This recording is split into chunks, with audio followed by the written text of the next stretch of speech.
दरअसल सागर शहर के पटकुई बराड़ू स्थित एक निजी कॉलेज में चल रहे बीएड सब्जेक्ट के प्रैक्टिकल के दौरान छात्राओं को डॉक्टर हरिशंकर गौर विश्वविद्यालय से आई एक पर्यवेक्षक द्वारा जबरन परेशान करने का मामला मीडिया में आया है।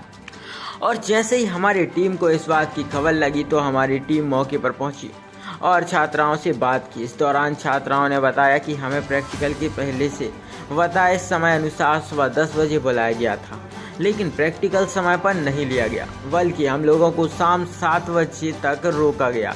इस बीच ना तो हम लोगों को घर जाने मिला, ना ही कोई खान पान की व्यवस्था थी और घर जाते वक्त काफ़ी परेशानी उठानी पड़ी, क्योंकि जिस जगह कॉलेज है वह एक ग्रामीण क्षेत्र और सुनसान एरिया है। कल क्या घटना हुई है यहाँ पे? कल मैम ने हम लोगों को 10:30 बजे का टाइम दिया था, तो हम लोग 11 बजे आए थे कॉलेज और मैम आई थी 2 बजे। तो 2 बजे के बाद हम लोगों का प्रैक्टिकल हुआ था, जिसमें हम लोग 3 बजे तक फ्री हो गए थे। लेकिन और भी जो और हमारे साथ वाले थे, हमारे फ्रेंड्स थे, उनका last roll number even middle roll number था, तो वो उनको 7:30 बज गया था। तो मैं भी मेरे फ्रेंड के साथ ही आती हूँ, तो फिर हम लोग 7:30 बजे ही घर पहुँच पाए थे।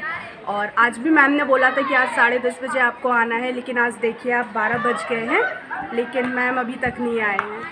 तो इसके लिए आप लोगों ने कहीं शिकायत की? यहाँ कॉलेज प्रबंधन शिकायत हम लोगों ने कॉलेज में ही मैम से बोली थी, क्योंकि वो लोग भी वहीं थे, तो वो बोल रहे थे कि वो हमारे गेस्ट हैं, तो हम कुछ नहीं बोल सकते हैं। एंड मैनेजमेंट मैम का खुद का था, जो वाइवा एंड प्रैक्टिकल लेने आए थे, तो मैम भी स्टाफ भी सारा उनके अकॉर्डिंग ही चल रहा था। तो आप क्या मानती है, इसे लेकर गलती किसकी थी? मुझे लगता है ऐसे मैम की ही गलती है कि उनको एक प्रॉपर मैनेजमेंट करके रखना चाहिए था, कितना समय प्रेजेंटेशन में लेना है एंड कितना समय उनको वाइवा में लेना है, और शिफ्ट बैच बाय बैच उनको रेगुलर बुलाना चाहिए था। कि जैसे कल फ्री हो गए थे जो प्रेजेंटेशन देके, तो उनको होना चाहिए था कि वो वाइवा भी कल ही ले लेते। जैसे 90 बच्चे हैं या 60 बच्चे हैं, जितने भी बच्चे हों, तो उनको बैच बाय बैच बुलाना चाहिए था। जैसे हम लोग कल भी आए थे, हम लोग का प्रेजेंटेशन हो चुका है, लेकिन हम लोग का सिर्फ वाइवा रह गया, तो हम लोग आज फिर आए हैं और आज भी मैम अभी तक नहीं आए हैं। हो सकता है कितना टाइम। वहीं कुछ छात्राओं से जब हमने बात की तो उन्होंने बताया कि प्रैक्टिकल देने आई कुछ छात्राएं प्रेग्नेंट भी थीं, तो कुछ छात्राओं के बच्चे छोटे थे। बावजूद इसके भी पर्यवेक्षक ने इनकी एक ना सुनी और इन्हें जबरन परेशान किया गया था कि सुबह 10:30 बजे से आप लोगों का प्रैक्टिकल है, लेकिन वो हम लोग सुबह 11 बजे आ गए थे। तब से मैम आ रही हैं 1:30 बजे, उसके बाद हम लोगों के 1:30 बजे के बाद प्रैक्टिकल चालू हो रहा है। वो एक एक करके सब बच्चों का प्रैक्टिकल ले रही। अब हर बच्चे के लिए वो आधे घंटे तक ले रहे हैं। वो उस वजह से सभी को बहुत ज़्यादा लेट, और जिनका प्रैक्टिकल हो गया उनको भी मैम ने रोक के रखा हुआ है।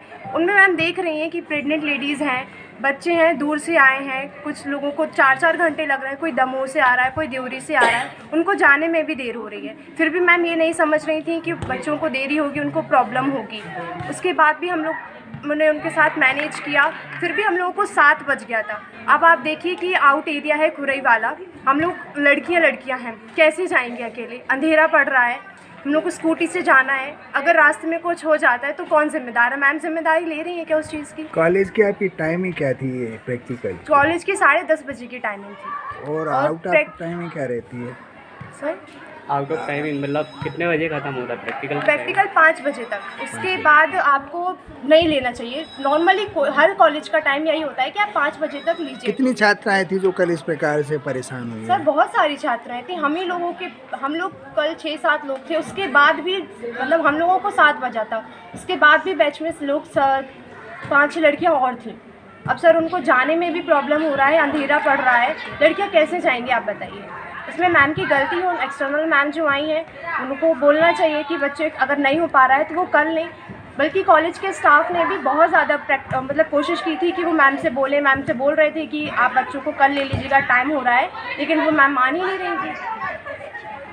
वहीं जब छात्राओं के परिजनों को इस बात की जानकारी लगी तो आनंद फानंद में कॉलेज पहुंचे और कॉलेज प्रबंधन को काफ़ी खरी खोटी सुनाई। इसके बाद छात्राओं को घर लेकर पहुंचे, लेकिन इस सब के बीच छात्राओं को काफ़ी परेशानी का सामना करना पड़ा। वहीं जब इस मामले में हमने कॉलेज की शिक्षक से बात की तो उन्होंने बताया कि हमारी कॉलेज की तरफ से छात्राओं व पर्यवेक्षक को सभी सुविधाएं मुहैया कराई गई थी, लेकिन यूनिवर्सिटी द्वारा परीक्षा लेने आई पर्यवेक्षक द्वारा उनके निजी कार्यों के चलते लेट किया गया, जिसका खामियाजा छात्राओं को भुगतना पड़ा।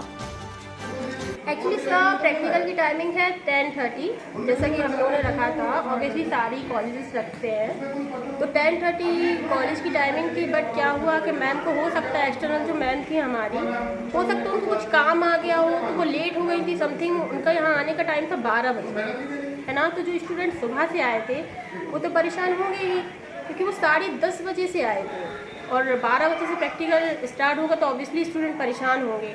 शाम को 5 बजे तक प्रैक्टिकल रहता है, तो बहुत टाइम हो गया था थोड़ा बहुत स्टूडेंट को। और आज भी जो प्रैक्टिकल है तो टाइमिंग वही थी 10:30, लेकिन हो सकता है उनको कुछ काम हो गया हो, तो आज भी वो काफ़ी लेट हो गई आने के लिए। मैडम की गलती की वजह से कई छात्राएं परेशान हो रही हैं, तो मैनेजमेंट इसके लिए कुछ और प्रबंधन कर सकता है क्या, या करेगा?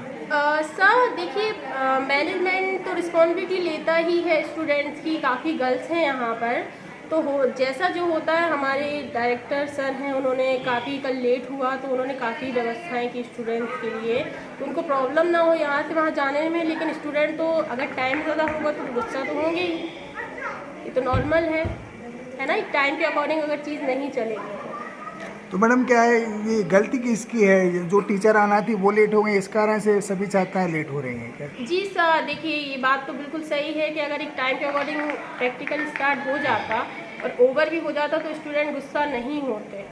बट टाइम तो ये है कि टाइम के अकॉर्डिंग अगर स्टार्ट नहीं हुआ है तो फिर गलती तो देखा जाए तो मैम की ही है। लेकिन कोई बात नहीं, एडजस्टमेंट हो जाता है। बट अब स्टूडेंट हैं तो वो तो अपना अल्टीमेटम देंगे ही आपको, जो भी है। क्या नाम है मैडम आपका, किस पोस्ट पे है? मैं नंदिनी सिंह ठाकुर हूँ, मेरा नाम नंदिनी सिंह ठाकुर है। मैं लेक्चरर हूँ सीमा विद्यालय। एक बार फिर हम आपको बताना चाहेंगे, सरकार जहां बेटियों को पढ़ाने की बात करती है तो वहीं इन्हीं के नुमाइंदे और शासकीय शिक्षक बेटियों को परेशान करने का काम करते हैं, जिससे न केवल इन छात्राओं के भविष्य पर प्रभाव पड़ता है, बल्कि इसका प्रभाव समाज के हर एक पढ़ने वाले छात्र छात्राओं पर पड़ता है। अगर ऐसे ही इन शासकीय शिक्षकों की धांधली चलती रही तो छात्र छात्राओं का शिक्षा के ऊपर से विश्वास कम हो जाएगा और आगामी समय में शिक्षकों की कमी हो जाएगी, जिसके बाद सरकार का बेटियों को आगे बढ़ाने का सपना एक सपना ही बनकर रह जाएगा।